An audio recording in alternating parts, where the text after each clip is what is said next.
Enforcement സ്റ്റാഫിനെ ആക്രമിച്ച സംഭവത്തിൽ CPM-ൻ്റെ നേതാക്കളുടെ പങ്കുകൂടി അന്വേഷിക്കണമെന്നാണ് ED ഇപ്പോൾ ആവശ്യപ്പെട്ടിരിക്കുന്നത്. കഴിഞ്ഞ 27-ാം തീയതി പ്രതിപക്ഷ നേതാവ് പിണറായി വിജയൻ്റെ വീട്ടിൽ രാവിലെ 5 മണിക്ക് റെയ്ഡ് തുടങ്ങി, ഉച്ചയ്ക്ക് 2:45 അവസാനിച്ചു. റെയ്ഡ് സമയത്ത് അവിടെ ഗേറ്റിന് വെളിയിൽ സംസ്ഥാന നേതാക്കൾ M.V. ഗോവിന്ദൻ ഉൾപ്പെടെയുള്ളവരും അവരുടെ ലോക്കൽ കമ്മിറ്റിയിലുള്ള ആൾക്കാരും പാളയ ഏരിയ കമ്മിറ്റിയിലുള്ളവരെല്ലാവരും തടിച്ചുകൂടി. അവരെ അവിടെ പ്രകോപനപരമായ മുദ്രാവാക്യം വിളിച്ചു. അത് ഉച്ചവരെ 2:45, 3 വരെ അങ്ങ് തുടർന്നു. അതിനുശേഷം മുൻ മുഖ്യമന്ത്രിയുടെ വസതിയിൽ നിന്ന് ഇറങ്ങി വന്ന ED ജീവനക്കാരെ അവിടെ ഉണ്ടായിരുന്ന പാർട്ടി പ്രവർത്തകർ മർദ്ദിക്കുകയും അവരെ ആക്രമിക്കുകയും അവരെ വാഹനം അടിച്ചു തകർക്കുകയും ചെയ്തു. ഈ സമയത്ത് M.V. ഗോവിന്ദൻ ഉൾപ്പെടെ സംസ്ഥാന തലത്തിലെ മുഴുവൻ നേതാക്കന്മാരും ആക്രമ സമയത്തിൻ്റെ അവിടെ ഉണ്ട്. അവരുടെ അണികളാണ് ED ജീവനക്കാരെ ആക്രമിച്ചത്. അതവർ തടയണമായിരുന്നു. അതവർ തടഞ്ഞില്ല. അതിനവർ കൂട്ടുനിന്നു. ED ജീവനക്കാർക്ക് പരിക്കേറ്റു. അവരുടെ കാറിന് നാശനഷ്ടം പറ്റു. അത് പ്രവർത്തകർ മാത്രമല്ല അതിൻ്റെ അകത്ത് കുറ്റക്കാർ, നേതാക്കന്മാരാണ്. അവർക്കത് തടയാമായിരുന്നു. അല്ലെങ്കിൽ ആ റെയ്ഡ് നടക്കുന്നിടത്ത് ഇവർ ആളുകൂട്ടുണ്ടായിരുന്നു. സമാധാനപരമായ ഒരു റെയ്ഡായിരുന്നു. അവിടെ മുൻ മുഖ്യമന്ത്രിയെ ചോദ്യം ചെയ്യുകയോ പോലും ചെയ്തില്ല. മകളുടെ ആ സോഫ്റ്റ്വെയർ എൻജിനീയറിംഗ് കമ്പനി അല്ലെങ്കിൽ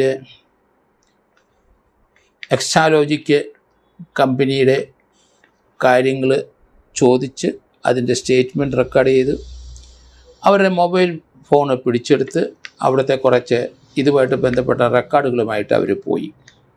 മറ്റു പ്രശ്നമൊന്നും ഉണ്ടായില്ല. അവരെ അറസ്റ്റ് ചെയ്തില്ല.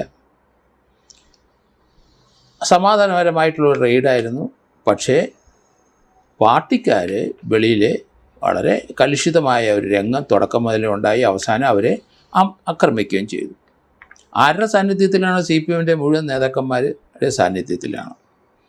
അതുകൊണ്ട് അവർക്കിതിനകത്ത് പങ്കില്ല എന്ന് പറഞ്ഞ് ഒഴിയാൻ കഴിയില്ല. അബറ്ററാണ് അവർ.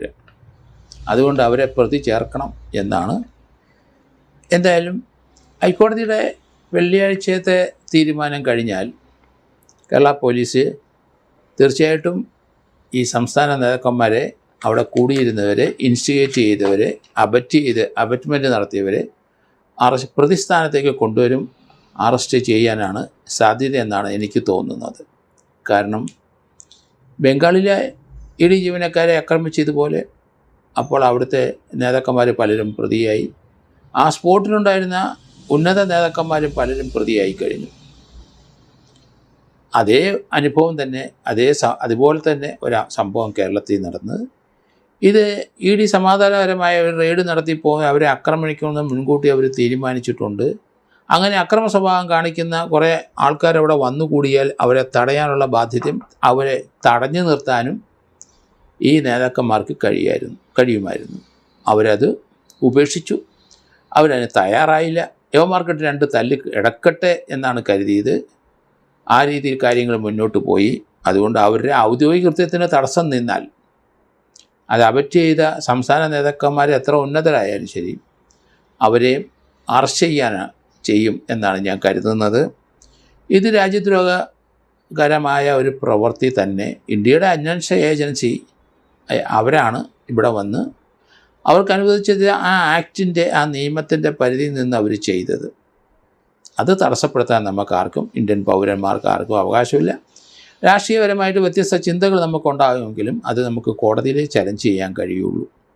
അതുകൊണ്ട് നേതാക്കന്മാർ ഇതിനകത്ത് കുരുങ്ങും എന്ന് തന്നെയാണ് ഞാൻ കരുതുന്നത്.